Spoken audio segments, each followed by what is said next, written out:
Çok incittin beni, bile bile mi ettin bilmirəm. Kalbimi kırdın, ben sensiz her gece donuram. En sevdiğin gözlerimdi, indi yaşla dolur.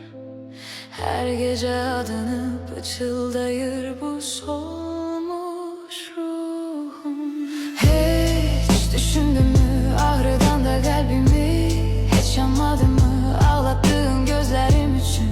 Koyan da başını yastığına, geceler ıslanır mı o yastık vicdanınla beraber? Ağladın mı benim yokluğuma? Bir sözün, bir bakışın, bin yara kimi içimde. Gülüşün kaldı, sen gittin sessizce. Ben hele de o son gitmedi işindeyim. Sen haradasan ben kimdeyim? Belki de koruyordun beni özünden, pisliğinden. Ama bunu bizler ikimize acı vere etti. İndi hem sen yanırsan hemen susuram. Aynı sessizlikte, farklı cehennemlerde yaşayır.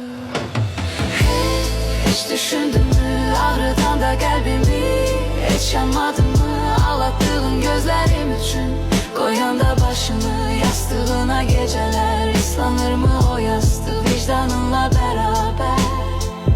Ağladın mı benim yokluğuma?